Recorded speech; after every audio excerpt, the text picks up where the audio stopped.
Buenas noches, bienvenidos. Ahí se nos vino la noche. Soy Ariel Mejerena y gracias por estar acompañándome. Saben que estaba pensando algunas cosas en los últimos días en relación con este periodo que nos está atravesando a todos, y es que esto que podemos llamar tranquilamente crisis y que sin embargo que lo interpretan desde el gobierno como un triunfo. Lo cierto es que en las últimas horas el Fondo Monetario Internacional le concedió a la Argentina la suscripción de esos 800 millones de dólares que en realidad nunca van a entrar a la Argentina y que tiene que ver con el refinanciamiento de una etapa del crédito que ya estamos padeciendo y que nos condiciona desde la época de Mauricio Macri. Lo que buscaba el gobierno de Milei era con esto de alguna manera encontrar cierto alivio. Mientras tanto, ya que llega eso junto con eh, con una serie de nuevos requisitos, un nuevo apriete, justamente al presidente que decía que iba a ser, que de hecho lo está haciendo, un ajuste mayor al que pide el Fondo Monetario, por lo tanto no iba a tener nunca ningún problema. Lo cierto es que el Fondo Monetario le está diciendo a su modo, bueno, para con el ajuste porque tiene un costo social muy alto y vamos a ver cómo es que te vamos acercando más guita, vas a tener que lograr la aprobación de una nueva ley fiscal, esto quiere decir una modificación del sistema tributario de los impuestos en la Argentina, y vas a tener que liberar el cepo, o sea, llegar a un momento de libertad cambiaria en nuestro país. Pues bien, no existe el dinero en la Argentina como para dar esa libertad cambiaria. Y el miedo que tiene el gobierno es que libere el cepo y toda la emisión, porque está haciendo una emisión tremenda, o como creen que está comprando los dólares que forman parte de lo que consideran las nuevas reservas que tiene el Banco Central, emitiendo. Del mismo modo lo hace con este tipo de documentos mediante los cuales eh, quita del mercado, bien como funcionaban las LEVAX y las LELIX, para sacar del mercado el dinero físico que fue impreso precisamente para hacerse de estas reservas en dólares. Lo cierto es que, pese al ajuste que comenzó el gobierno a 3 días de haber asumido, lo ejecutó con una absoluta crudeza, produciendo una escalada inflacionaria que ya se los expliqué hace unos días. La inflación es una especie de camino, es un camino que nos lleva al abismo. Y uno puede decir, vamos rápido al abismo, o puede decir, che, estamos yendo más lento. No quiere decir que no estamos yendo al abismo. Y cuando la inflación argentina sigue avanzando, aunque algunos sientan que la velocidad es asequible, pero además, paralelamente, lo que logra es una inflación en precios, porque lo cierto es que la baja en en esta estadística que es la inflación se produce porque prácticamente no hay mercado muy restringido. Por eso, además, con mucha timidez, y es con timidez porque no hay este, mayor oferta, ¿no? Hay más plata como para convertirla en dólares. Es que el valor de la divisa ya ha alcanzado prácticamente el nivel de inflación que consiguió en pesos el gobierno, ya que tiene planchado la cotización oficial del dólar. Vienen dólares como para poder sostener, hacer un colchoncito más, como para poder sostener esta fantasía. Y espera el gobierno que los que tienen dólares se los cambien por pesos. Estos especialmente, ¿quiénes son? Fundamentalmente los exportadores. Y los exportadores quiere decir casi siempre los agroexportadores, que no liquidan las ventas que tienen y que no delatan una crisis en relación con el año pasado. Ha habido una rebaja verdaderamente sensible, pero no se encuentran en crisis porque el año pasado han recibido subsidios del Estado, el que odian, ¿no es cierto? Pero han recibido subsidios para paliar el inconveniente de la sequía. Imagínense, usted y yo también somos secos, pero no hemos tenido un subsidio para paliar la sequía. Los sectores más privilegiados de la economía argentina, sí, y que nada aportan tampoco a la productividad.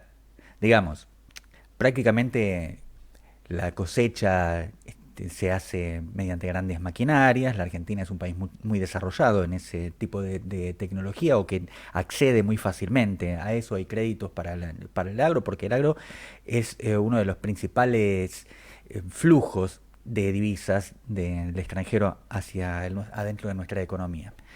Pero bueno, eso es lo que tienen que liquidar, en este caso fundamentalmente los sojeros, para que el gobierno se haga de un número de dólares que le permita el sueño de levantar el cepo. Antes era el sueño de la dolarización. Hace pocos días el propio ministro de Economía, Luis Caputo, había advertido que era poco probable que esto sucediera.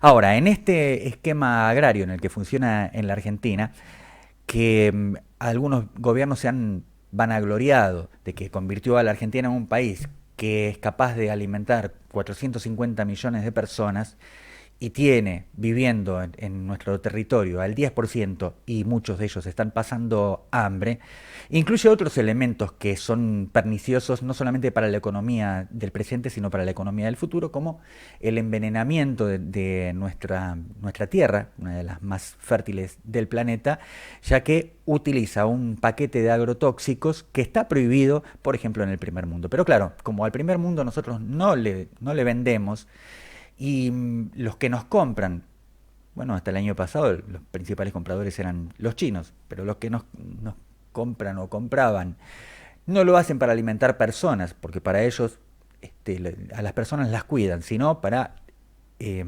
alimentar a su propio ganado. En el caso de los chinos, o sea, toda la soja que se llevan de la Argentina es el agua que se ahorran y los alimentos que se ahorran para alimentar los chanchos, que son la base proteica de su dieta. En la Argentina este paquete ha venido arruinándonos, claro, ha venido haciendo millonarios a los dueños de los campos y a los dueños de o los socios de las empresas financieras, que son los grupos financieros, los 6 grupos agroexportadores de la Argentina, pero empobrecido la capacidad del campo y los campos ajenos, porque hay mucha de la producción que en realidad los grupos de inversión compran a pequeños latifundistas o le arriendan para aplicar ese paquete venenoso, y de la cosecha y de la exportación le pagan entonces la renta por ese uso.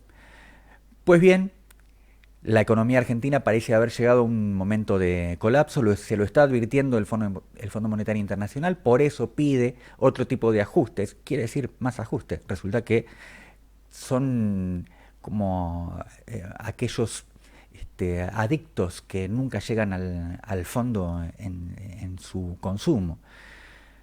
Milei ya había hecho un ajuste por encima del que ellos querían, y ahora ellos quieren otra clase de ajuste, y además advierten sobre los riesgos de seguir haciendo este tipo de ajuste, este modelo económico que está arruinando a las familias argentinas.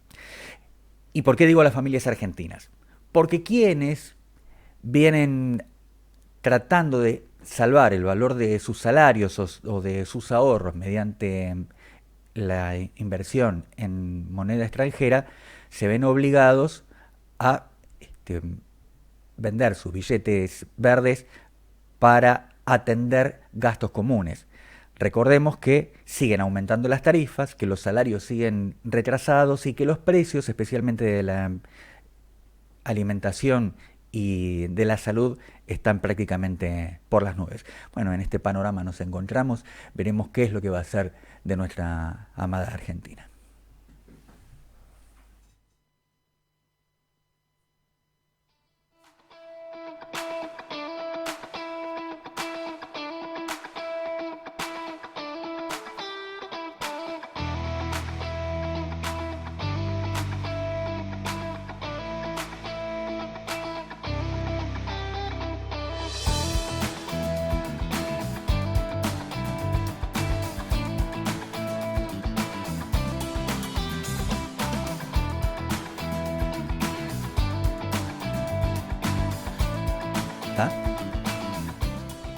Buenas noches y bienvenido, querido compañero Luis Gote. Vamos a tener comunicación con él. Bueno, estoy hablando de Luis Gote, un colega que es investigador, que es difusor de la problemática argentina, que es un analista muy concienzudo y que con él quiero tocar este tema que introduje hace pocos minutos sobre los resultados del envenenamiento del modelo agrario de la Argentina.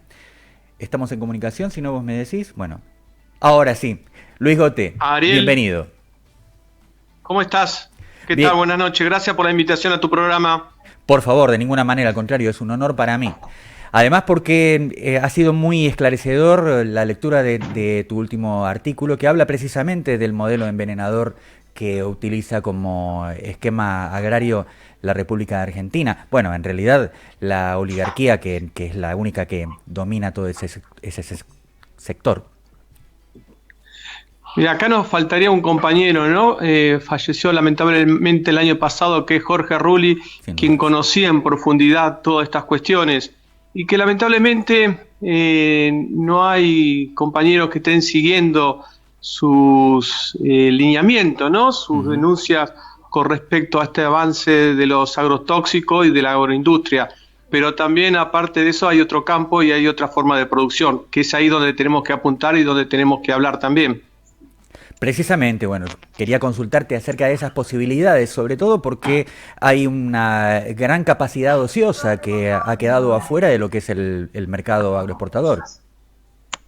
No, obviamente, a ver, se han confundido mucho los conceptos y las palabras. Cuando vos hablas de campo, de producción, enseguida, inmediatamente lo asociás con otras palabras, commodities. Con Claro. los commodities te dicen que el precio internacional, que el precio de Chicago, que esto, que aquello. Y es como diciendo, no podemos seguir produciendo. Pero vos estás focalizado hacia un solo objetivo, que es la exportación. A ver, tenemos que pensar en el plato de comida de nuestros, en este caso, bonaerenses, de nuestra población de la provincia de Buenos Aires, en donde la producción primero debiera estar focalizado ahí, en que llegue a los bonaerenses y después exportar. Pero lamentablemente cuando se empieza a sembrar, se empieza a planificar los costos y los gastos que se va a tener para la producción, ya sea ganadera o agrícola, se está pensando en precios y valores internacionales. Ujú. Y si no pensás en una estrategia a nivel provincial con ayuda y colaboración del Estado provincial, y esto remarco en negrita y en mayúscula, el Estado provincial, si no colabora en un plan estratégico, en una política estratégica, y vas a tener las problemáticas que hoy tenemos en la provincia, ¿no? Con 57% de pobreza y casi el 22% de indigencia en el conurbano, es decir, gente que no está comiendo, gente familias que están subalimentadas, cuando lo prioritario ante cualquier cosa, ya más allá de los números de la macroeconomía, lo principal es que nuestro pueblo coma. Después viene lo demás. Ujú. Ahora, esto Miguel Miranda lo decía de una forma muy graciosa, ¿no? Era como salir a comprar con la libreta del almacenero, pero ir con las condiciones del almacenero también. ¿Cómo puede ser que la Argentina tenga, o que las familias argentinas tengan, o tengamos, para decirlo más correctamente, que pagar precios internacionales ganando sueldos nacionales y sueldos nacionales que además están lejísimos de la justicia social? Porque no hay planificación, no hay prioridad en las decisiones políticas, decisiones que son cortoplacistas, ¿no? La mayoría de las decisiones que se toman son pensando al año siguiente que hay elecciones, Ujú. cómo favorecer a un electorado para obtener los votos, y nadie piensa más allá del próximo año. La provincia de Buenos Aires, por sus características, y esto lo he repetido en cuanto programa me han invitado, la provincia en tanto población y territorio ocuparía el número 64 a nivel internacional. Ujú. Y si eso le agregamos su producción, es decir, lo que es el PBI a nivel internacional, y sumado a que pudiéramos producir tecnología o microchip, la provincia de Buenos Aires lo puede hacer perfectamente, estaríamos entre las 20 economías más importantes del mundo. Y no estoy exagerando, Ujú. es cuestión de recorrer la provincia de Buenos Aires, observar cómo se mueve el mundo y mirar números. Y te das cuenta que Argentina podría estar entre las economías más importantes del mundo. Y Además, sin embargo, vos fíjate.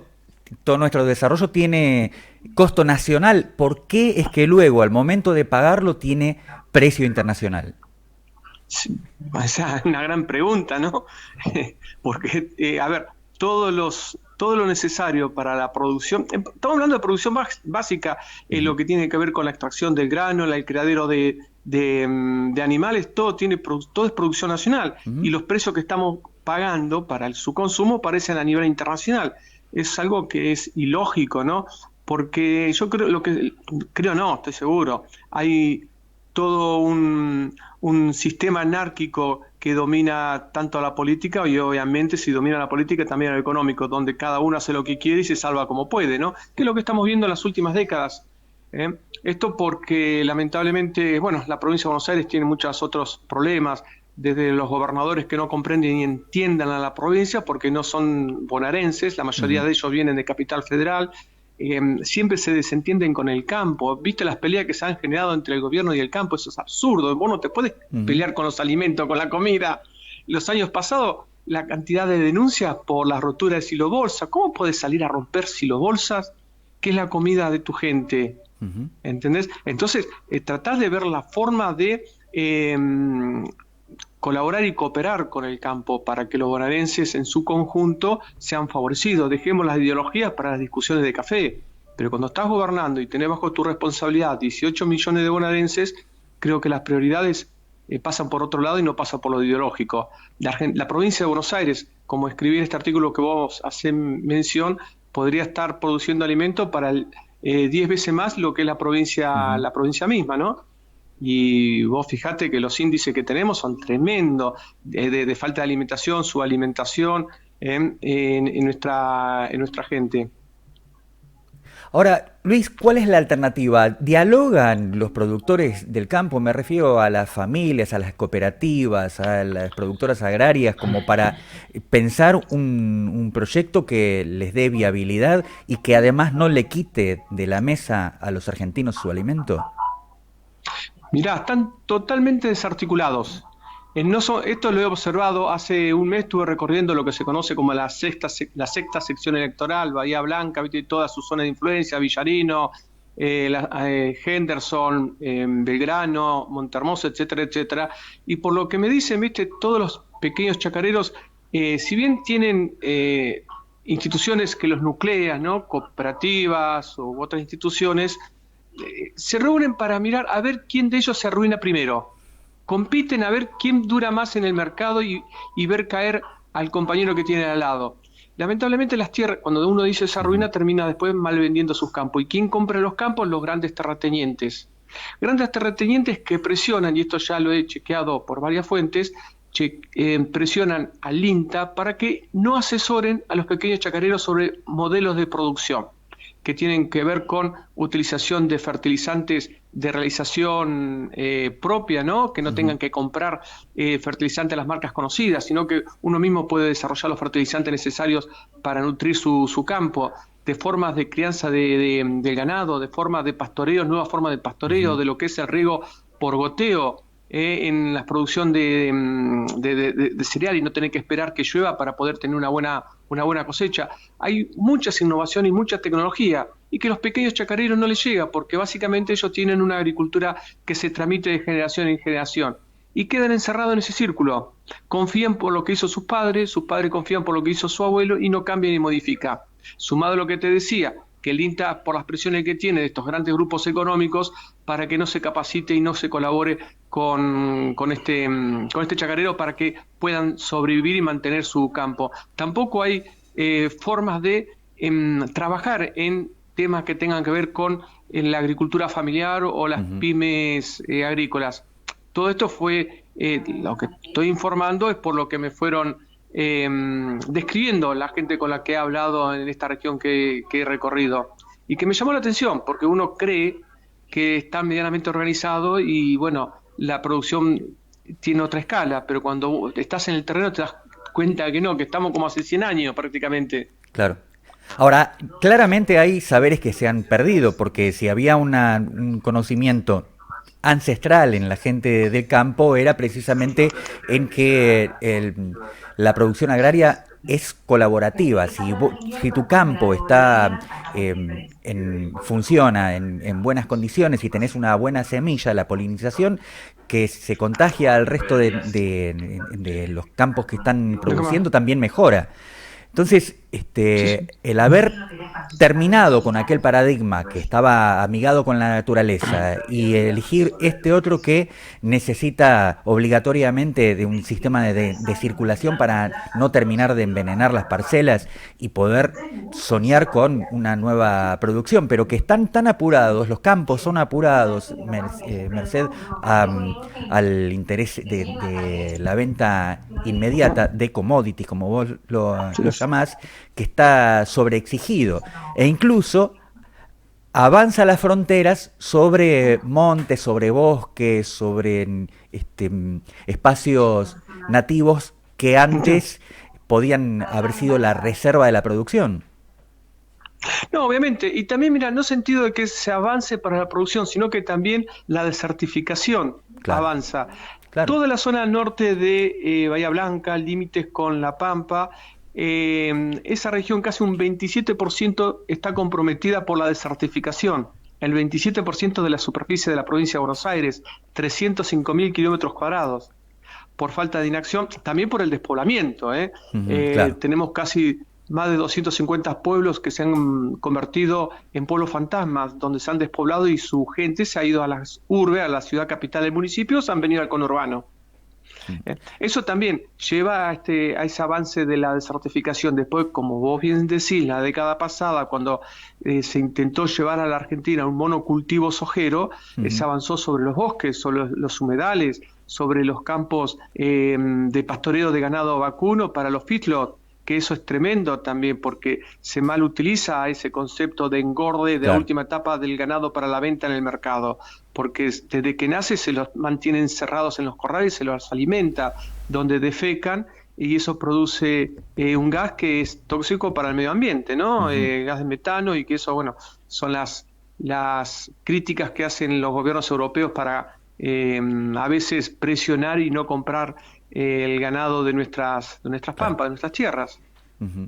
Ahora, Luis, señalás muy bien lo que significa el impacto de este modelo no solamente agrario, sino fundamentalmente exportador. Y llama mucho la atención que ha habido muchísimo encono para destruir una particularidad de soberanía que tenía el mercado exportador argentino, que había tenido cúspide en el IAPI, porque se decía que era el monopolio por parte del Estado. Y ahora lo que estamos atestiguando es que, aunque sean 6 los grupos de inversión, conforman un monopolio per se. Entonces, ¿qué ocurre? Si el monopolio es privado, está bueno, pero si el monopolio es del Estado para garantizar la comida de los argentinos, ¿está mal? Vos fíjate que el actual gobierno ya lo ha dicho, sobre todo en su discurso en el Día de la Independencia, el 9 de julio en Tucumán, ¿no? Con respecto a los monopolios, que está bien que existan los monopolios, porque eso va a permitir una mejor competencia y poder vender lo que produce a una mejor calidad para poder sobrevivir. Vos fíjate el nivel de absurdo y de conocimiento que tiene quien nos administra. Los monopolios, por definición, siempre han sido nefastos, y para nuestra América hispana peor todavía, porque lo que han hecho es nada más extraer riquezas, empobreciendo las tierras, los lugares donde están, y con ello a nuestro pueblo también, ¿no? Lo del IAPI es un buen ejemplo que debiéramos estar aplicando aquí en la provincia de Buenos Aires. No te digo a nivel provincial, sí se podría aplicar a nivel regional, si se regionalizara la provincia de Buenos Aires y potenciara la producción de cada una de esas regiones, teniendo la posibilidad de tener bancos regionales o bancos municipales. Que esto no es posible por la ley de entidades financieras que viene de Onganía y que después reforma a Videla, que es la que actual rige. La provincia de Buenos Aires tiene 3.200 decretos militares en funcionamiento, entre ellos la ley orgánica de municipios, que es de la dictadura Rojas Aramburu. Nuestros legisladores, desconozco los motivos, aunque los imagino, no modifican ni cambian absolutamente nada. Y por eso son las complejidades que tiene la provincia, ¿no? Que se van acumulando administración tras administración. Muchas veces a uno le responsabiliza a uno o tal gobierno, cuando los responsables son desde el momento en que asume, llegamos a la democracia en 1983, desde Armendáriz y Roulet a la fecha. Es más, en el 2001 se sanciona una ley provincial sobre biotecnología y la ley establece que el Estado provincial, la provincia debe crear un organismo para el control de los avances genéticos tanto en la agricultura como en la ganadería. Y desde el 2001 que se tendría que haber establecido ese instituto, todavía estamos esperando que exista, que se ponga en funcionamiento. Entonces las biotecnologías internacionales, como Syngenta, que es China, o Bioceres, que es nacional, pueden producir y pueden desarrollar cualquier tipo de trigo, maíz, girasol genéticamente modificado y sembrarlo y dárnoslo de comer, sin saber cuáles son las consecuencias o qué es lo que puede llegar a producir en la salud humana. No creo igualmente que estos organismos vayan a generar un cereal que pueda perjudicar la salud, ¿no? Pero cuando uno ve antecedentes, como lo fue la vaca loca en su momento en Inglaterra, Claro. y bueno, muchas veces puede fallar, como decía un gran, como decía Toussaint en su momento, ¿no? Sí. Y a veces puede fallar. Me quedo pensando en esto que dijiste de la vigencia de más de 3.000 normas que se heredan de viejas dictaduras, incluso que han sido modernizadas por también viejas dictaduras, aunque hayan sido más cercanas en el tiempo. Y cuando le toca a este periodo democrático que ya lleva 40 años, también se ocupan de empeorarlo. De hecho, cuando se reforma la Carta Orgánica del Banco Central, no se deroga la normativa de Martínez de Oz, que además había sido ejecutada para ponerle límites, para desactivar la legislación que dejaba María Estela Martínez de Perón, que cuidaba el ahorro de los argentinos y que ponía al sistema financiero al servicio del ahorro de los argentinos. Gracias a esa norma de la dictadura, continuada por 40 años de institucionalidad, si no le queremos llamar democracia, Sí. nosotros nos encontramos consuetudinariamente frente a este tipo de atolladeros financieros internacionales. Sí. Pero muchos, mira, hay compañeros que dicen no, porque los acuerdos de España, por haber perdido la guerra con Con Inglaterra Inglaterra. en Malvinas, la masonería, la sinarquía, que esto y que el otro. Pero, a ver, cada 2 años estamos renovando legisladores, en el caso de la provincia de Buenos Aires, 92 diputados, 46 senadores tenemos, cada 2 años tenemos algunos apellidos nuevos. Digo, nadie, ninguno de ellos fue capaz de levantar la mano y decir, hay que reformar, renovar, hay que revisar. Digo, que todos pasan por una cámara de ideologización, van a sus casas y les dicen, ustedes estos temas no los tienen que tratar, no los tienen que ver. Vamos, muchachos, me parece que acá hay pereza mental. Salvo un legislador, Walter Abarca, del municipio de Saladillo, que fue diputado hasta el año pasado en la provincia de Buenos Aires, que con su equipo de trabajo hicieron una investigación de los decretos que estaban en vigencia en provincia de Buenos Aires, 3.250, y hay casi 4.500 a nivel nacional. Esto es trágico también. No creo que los legisladores, diputados y senadores de la Nación también los presionen o los llamen apretándolos o amenazándolos, diciéndole no investiguen, no averigüen, no pregunten, no hagan nada, dejen todo como está. No lo creo probable.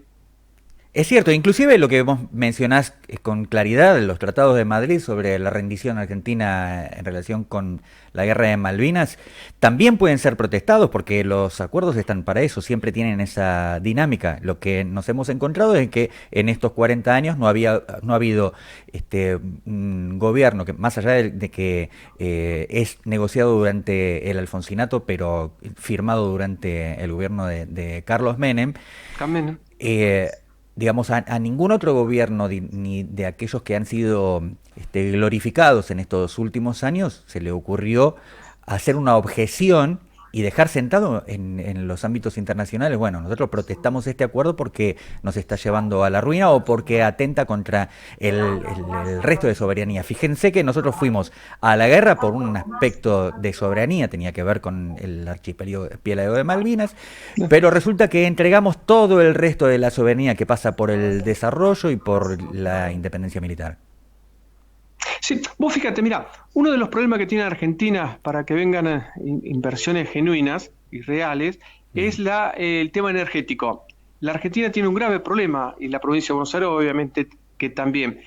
Sumado a las presiones internacionales y sobre todo por lo de la Agenda 2030 firmado en septiembre del 2015 por el gobierno de Cristina Fernández de Kirchner, donde se establece que ante la necesidad de reducir los gases de invernadero, contaminantes, etcétera, etcétera, debemos dejar de utilizar la energía proveniente de los hidrocarburos. Pero también no nos permiten enriquecer uranio para poder tener plantas de energía nuclear, que es la mejor producción de energía, que es amigable con el medio ambiente, que no es contaminante y no hay problema por los efectos invernadero. No puede utilizar hidrocarburos, no puede enriquecer uranio, porque dicen que los militares y los gobiernos no son confiables de Argentina y podrían vender de manera por contrabando, obviamente, de forma ilegal, a los enemigos de la OTAN y de Estados Unidos ese uranio enriquecido. Es decir, que estamos en un verdadero problema. No podemos utilizar más combustible para aumentar la producción y tampoco podemos utilizar o generar plantas de energía nuclear porque no podemos producir uranio. Entonces, ¿qué quieren, muchachos, de nosotros? Vos fíjate, hablamos de los acuerdos de Madrid, también producto de una guerra del 82, también por una falta de cumplimiento de Estados Unidos ante los convenios del TIAR. Claro. Cuando no los cumple el hecho de haber favorecido los intereses de potencia extranjera extracontinental.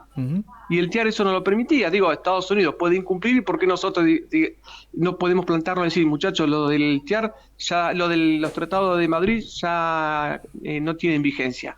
Y si tuviéramos una muy buena relación con los países sudamericanos, si el Mercosur estuviera perfectamente consolidados, no habría ningún tipo de reacción por parte, principalmente de Inglaterra, contra nuestro país si no cumpliéramos los tratados de Madrid. Porque estaríamos blindados, y si estuviéramos del lado del BRICS, aún mejor todavía. Pienso, uno de los aspectos que trajiste, ¿no?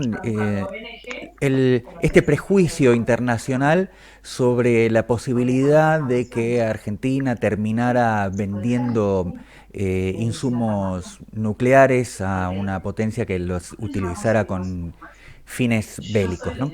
Que es un prejuicio hasta que nos encontramos con que la clase política argentina ha demostrado, al menos con muchísima claridad en estos 40 años que tienen las instituciones en vigencia continua, que son capaces de ese nivel de corrupción. Y sí, vos fíjate el conflicto de Ecuador y Perú, ¿no? Que habíamos salido garante de paz y vendíamos armamento a una de las partes. También con respecto al conflicto de Yugoslavia entre Serbia, croatas y Herzegovina, la Argentina también estuvo vendiéndole armamento por contrabando a los croatas. Así que seríamos capaces, lamentablemente, de poder realizar algo de esta naturaleza, pero no lo creo, no me lo imagino con algo tan complicado como es el enriquecimiento de uranio, ¿no? Y bueno, la relación entre Irán y el gobierno de Carlos Menem con el misil Cóndor 2, si mal no recuerdo. Sí, sí. Que eso también fue, ahí hay que decirlo, la claudicación de nuestra soberanía también, ¿no? Sin Pero dudas. bueno, son las presiones. Sí, por favor. No, que son las presiones internacionales que por estar aislados, por no confiar en nuestros vecinos de Sudamérica, y nos encontramos en que tenemos que doblegarnos ante estas presiones. Y siempre estamos con el temor por lo que pueden hacer, por lo que nos dirán, por esto y por lo otro. Muchachos, si ustedes asumen un papel de presidente de la nación y les cuesta, renuncien y váyanse a su casa, el pueblo los va a entender. Pero acá no es solamente administrar números, que 2 más 2 me den siempre 4, que no me puedo pasar de la línea del presupuesto, que me tiene que dar positivo, que esto, que lo otro. No, a veces hay que tomar decisiones y hay que jugársela. Vos estás conduciendo los destinos de millones de personas.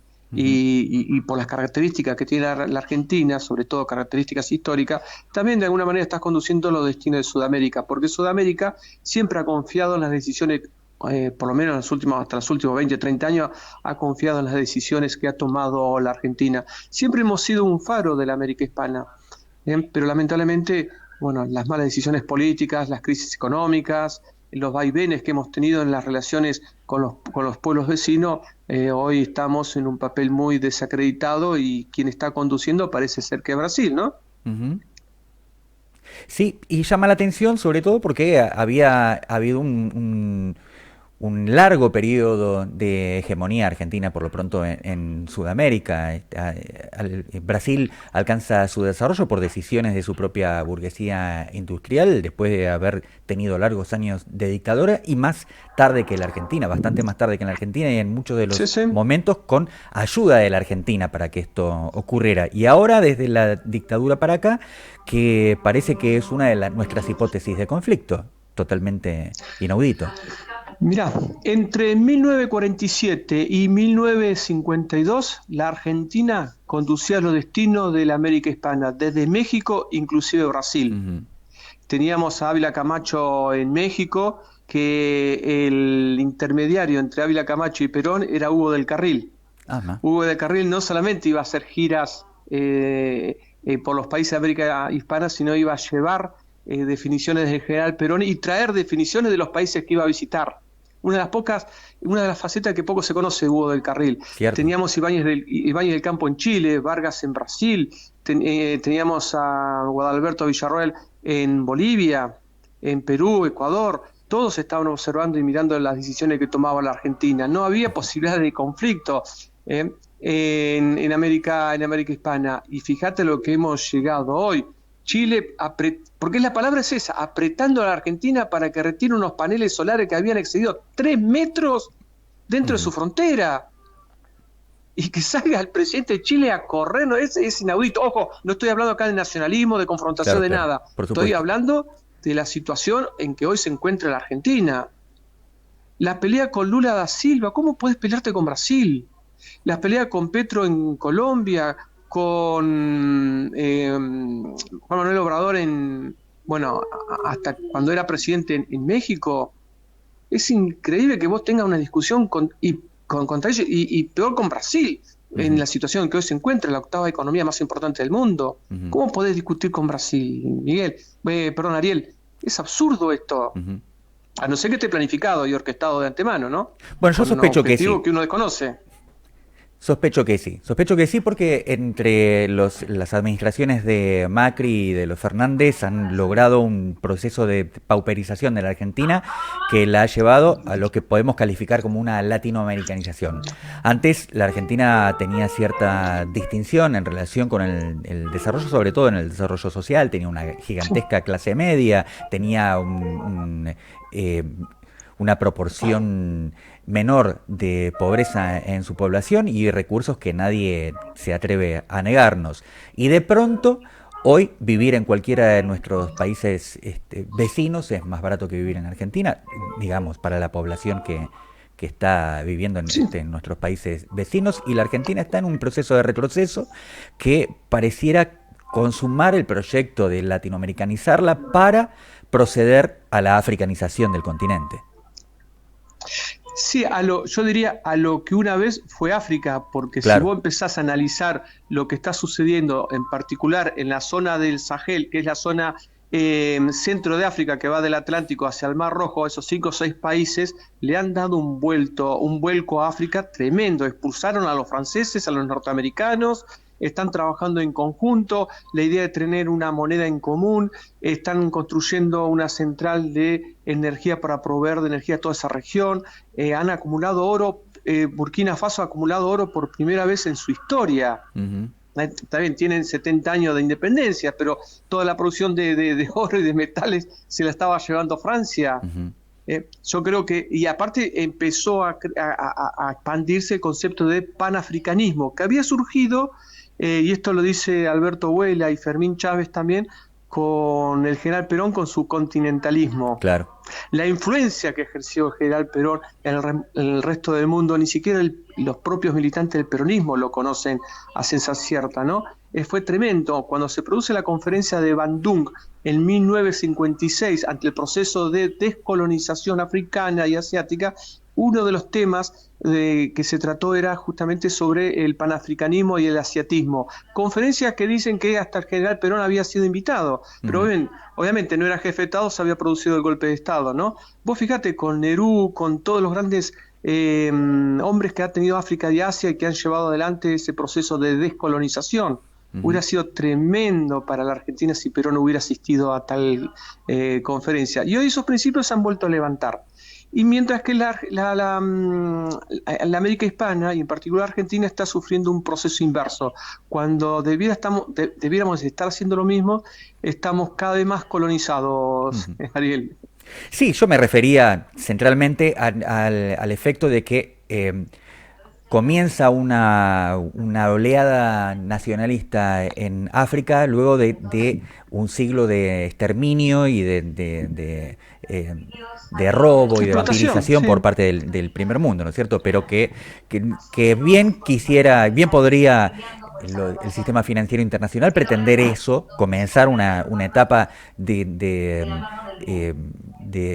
extractivista en el continente hispanoamericano para dejar tierra arrasada, para abandonarlos. Recordemos que África fue abandonada incluso durante el confinamiento internacional, durante la pandemia, la llamada pandemia, cuando ni siquiera las vacunas experimentales que se utilizaron y que costaron la vida de tantos seres humanos en el mundo le eran provistas porque no eran considerados como parte del mundo. Es más, sin necesidad de cerrar sus aeropuertos, ya el mundo había decidido no viajar al África. Pero vos te acordás que hubo un presidente que fue asesinado, no recuerdo ahora el país de África, que negaba y decía que eran mentiras los de las vacunas. Sí. Se produce un golpe de Estado y lo terminaron asesinando. No sé si tendrá algo que ver, pero bueno, ¿es casualidad? Tampoco creo en las casualidades. Probable. Te quiero llevar a otro tema que también es uno de tus últimos artículos y que significa otro de los yugos que pretenden imponerse sobre nuestro país, y es otro intento más, y otra vez con la vieja metodología de la entrega total, me refiero al RIGI. Mirá, yo lo veo muy similar a lo que fue el pacto Roca-Russellman, ¿no? Entregar la producción ganadera con condición que Inglaterra nos siga comprando, no importa los precios, sino que Inglaterra compre, y esto está pasando exactamente lo mismo. En esto, no entiendo a nuestros legisladores y a nuestros pensadores, Ariel, están atornillados, adormecidos, tendrán miedo, temor, no sé lo que les pasa, que no salen a la palestra. No hay un historiador que salió a desmentir al gobierno, a Milei, diciendo que la Argentina no era y no tenía posibilidad de ser potencia a finales del siglo XIX y principios del siglo XX. También nuestros analistas que salgan a decirle ningún inversor va a venir a la Argentina porque no tiene estabilidad política. Muchos sospechan que el año que viene en las elecciones elecciones legislativas este gobierno las pierda. ¿Cómo va a continuar después si llega a perder las próximas elecciones? Y que no va a tener 2027, y eso lleva a que las medidas que hoy se puedan tomar existe la posibilidad de que no se mantengan en el tiempo y sean corregidas o sean derogadas y reemplazadas por otras leyes, ¿no? En la Argentina, por lo menos para dar probidad o seguridad en torno a la legislación y a continuidad de su economía, tienen que pasar 20 años como mínimo, y esto es lo normal, por los vaivenes políticos que hemos tenido desde 1983. Y aparte, yo intuyo, si nosotros lo estamos viendo, creo que los inversores y políticos y demás no lo están viendo como ubicado en tiempo y forma a nuestro señor presidente, dicho con respeto, ¿no? Sí, claro. Nunca vi en un gobierno que al inicio tuviera tantos pedidos de juicios políticos por insanidad mental. Bueno, y también la realidad que ellos interpretan como apoyo, que está alrededor del 53%, a la altura de que otros gobiernos, hasta el de Macri tenía más, tenía cerca del 70%, y el de Alberto Fernández tenía el 80% de aprobación en Después, la sociedad. sí, sí. Pero mira, y esto lo que voy a decir, yo sé que puede sonar muy mal a muchos compañeros que nos están escuchando, pero esto es directamente proporcional a la imagen de Cristina y del kirchnerismo que aparezcan en las redes o en Claro, los medios de comunicación, ¿no? sí, Cada sí, vez sí. que aparece Cristina se eleva el nivel de apoyo de Milei. Ujú. Si Cristina entendiera la situación y diese un paso al costado diciendo o hablando sobre su renunciamiento y nunca más intervenir en política, y donde surgiera y la posibilidad de organizar el Partido Justicialista con sus autoridades elegidas democráticamente por sus afiliados, con una nueva conducción, creo que ahí cambiaría el destino de la Argentina y de este gobierno inclusive.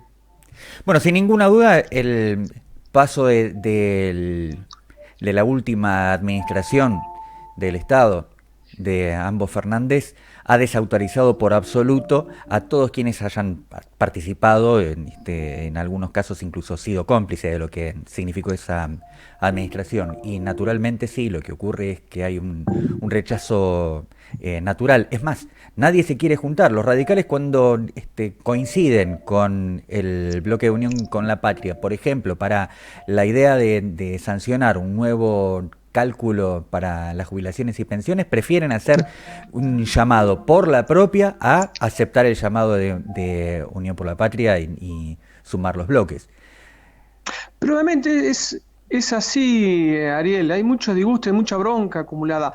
Mira, uno se sorprende por las denuncias que aparecen en los medios por el hecho de corrupción, pero cada uno de nosotros sabía lo que estaba sucediendo, Ujú. cada uno de nosotros sabíamos la cantidad de lo sobrepoblado que estaba la estructura del Estado. La provincia de Buenos Aires tiene un empleado público por cada 26 bonaerenses. En ninguna parte del mundo ocurre esto, salvo Ujú. en los gobiernos de por sí estatistas, ¿no? Pero Claro. eso tampoco quiere decir que hay que expulsarlos y señalarlos como ñoquis. Son familia, tienen hijos, es horrible, le quitas la dignidad también, inclusive cuando los señalás de ñoquis. Ujú. ¿Entendés? Por lo menos esperá hacer una planificación a un año para ver cómo reinstalarlos o cómo se pueden reubicar o qué hacer. Porque esto en definitiva genera a mediano plazo otro grave problema, los desocupados. ¿Qué hacemos Claro. con estos desocupados? Y que obviamente esto es carne de cañón para el narcotráfico, porque la realidad es esa. ¿Sí? Lo hemos tenido, y si vos analizás lo que fue México, lo que ha sido Colombia, Bolivia, Perú, los que quedan fuera del mercado laboral, terminan en la delincuencia o en esta nueva experiencia social que se está llevando adelante en El Salvador, las megas cárceles. Ujú. Porque las megas cárceles es eso, es la solución del nuevo mundo, ¿no? Para aquellos que quedan fuera del mercado laboral. Lamentablemente es esto. Yo lo que estoy viendo en El Salvador y apoyo a Bukele, y a Bukele lo vengo siguiendo desde hace más de 15 años, cuando era un intendente en un pueblo desconocido, porque me gustaban los videos Ujú. que desarrollaba para sus campañas políticas, que para esa época eran fantásticos, eran muy innovadores. Por eso lo vengo siguiendo. Ujú. Pero bueno, llevar a esto lo que están haciendo, construir esas megas cárceles para miles y miles de ciudadanos, de personas, creo que es un experimento, no sé por quién será seguido o haya sido elaborado, ¿no? Y están observando cómo está reaccionando la gente que ha sido detenida y los familiares y la población en sí, ¿no? O Ujú. sea, esto es una etapa de experimentación. Después verán los resultados y seguramente, como ha sucedido siempre, será aplicado en otros países. Bueno, es una experimentación frente a un flagelo social real, ¿no es cierto? Como ha sido el desarrollo de las maras, una expresión inédita sobre el comportamiento de las mafias, que es todavía aún más brutal porque es explícita, ¿no? No, obviamente, pero también hay que preguntarnos cómo nacen las maras, Claro. por qué El Salvador llegó a la situación en que estaba, en lo que eran las guerras civiles. Mira, hay una excelente película, ahora me acordé, de la década del 90, si mal no recuerdo, llamada justamente El Salvador. creo que trabajaba Nick Nolte y no me acuerdo quién más, y bueno, que explican un poco toda esta situación de revolución a la que fue llevado el pueblo del Salvador. Y Ujú. que obviamente ante la falta de trabajo, al destruir toda la producción, toda su industria de producción y demás, y los jóvenes al no encontrar trabajo empezaron a desarrollarse en estas mafias, ¿no? Y en estas maras, que de alguna forma en Argentina ha empezado a darse, pero con características propias. Ya lo estamos viendo, pequeñas banditas de 5 o 6 pibes que se están organizando para robar una moto, para robarle un celular Claro. a una mujer que anda caminando, ¿no? Eh, Esto recién comienza y lamentablemente son pibes de 14, 15, 16 años. Esto es lo que más duele. Pero lo peor de eso es que son esos sectores sociales que necesitan. Y cuando uno dice que necesitan, no significa que dice que necesitan que le des de comer, que le des refugio y seguridad, que le des salud, sino que le des trabajo, que es la base que le va a garantizar todo eso. Trabajo digno y un salario justo. Con eso se Pero, resuelve todo. Lo que hay que hacer es quitar de la ecuación de inseguridad al elemento de la injusticia social. Ariel, todos estos chicos que estamos viendo que están saliendo a delinquir o Sí, que son parte de los grupos de los narcos, nacieron entre el 2000, 2001 y el 2002, una de las así es. peores crisis sociales de la Argentina. Madres subalimentadas, por ende, ellos también no han logrado el suficiente alimento durante los primeros 3, 4, 5 años de su vida, Ujú. y eso sabemos que es tremendo si así no sucede. Y también que tenemos un conurbano, 14.000 kilómetros cuadrados, con 12 millones de personas Ujú. viviendo ahí. Y el resto de la provincia de Buenos Aires está totalmente vacío. Empecemos como hizo el general Perón con el segundo plan quinquenal sobre la creación de un instituto de poblamiento nacional, donde se desarrollaban estrategias para repoblar en las regiones que era necesario para la producción. Pues fíjate que tenían una agencia de poblamiento, donde aquellos que querían ir a determinadas regiones eran analizados física y psicológicamente para después trasladarlos ahí, con colaboración del Estado para el trabajo y la actividad que se necesitaba para esa región. Digo, esto se podría de alguna forma llevar adelante en la provincia de Buenos Aires. Ujú. Desconurbanizar para repoblar toda la región surera, centro y sur de la provincia de Buenos Aires. Ujú. Y con las tecnologías existentes, casas en 3D que se están realizando aquí en la Argentina, con la energía alternativa, energía eólica, Ujú. y bueno, en definitiva con la tecnología se pueden montar pueblos o ciudades en 4 o 5 años. En Misiones, entre el 2012 y 2016 se construyó un pueblo para 20.000 personas. Tenemos un ejemplo a seguir en 4 o 5 años. Y por lo que estuve mirando hace un par de meses, bueno, hay actividad laboral, tiene actividad económica y se ha desarrollado perfectamente. Digo, en la provincia de Buenos Aires, que tiene un 40% de su economía en negro, si Ujú. afinamos el API, recaudamos y podemos generar distintas ciudades esparcidas por la provincia, y que estos jóvenes que hoy están en el conurbano, descomprimir y empezar a llevarlos a trabajar en muchísimas actividades. Ujú. Tenemos también el ejemplo de los kibbutz israelíes, aunque a muchos les puede resultar desagradable, pero el kibbutz es un modelo, no te digo copiarlo tal cual es, sino ver sus características y ver qué es lo Ujú. que se puede emplear y desarrollar en la provincia de Buenos Aires, ¿no? Con una economía sustentable, autosustentable en esos pueblos, que trabajen en colaboración y en cooperación, en cooperativas de productoras de harina, de aceite, Ujú. en carpinterías. Vos fíjate la carpintería hoy que se está volcando a la compra de muebles, de artesanías particulares, no ya tanto de artesanía industrializada, donde todos tengan la misma mesa, la misma silla, sino que cada uno busca una particularidad, algo diferente. Hoy las carpinterías pueden ser una fuente de trabajo muy importante sobre todo para los jóvenes. Y no es difícil aprenderlo. Y dadas las características de estos jóvenes, podrían desarrollarlos perfectamente. Pero para esto hay que tener una estrategia. Hay que pensar primero para qué quiero la provincia de Buenos Aires y dónde la quiero conducir. Ujú. Y una estrategia poblacional también. Hay que hacer que los niños Obviamente. vengan y hay que ocupar todo el territorio hermoso y pródigo en el que vivimos los argentinos, como una bendición que muchos en el planeta no tienen. Luis Gote, te quiero agradecer con el alma encuentro, este diálogo que tuvimos y espero que nos volvamos a encontrar en otra oportunidad.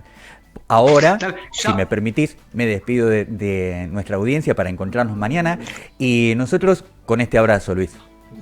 Un gran abrazo para vos y pronto nos vamos a ver porque ya voy a salir a promocionar mi segundo libro por Capital Federal y el conurbano también.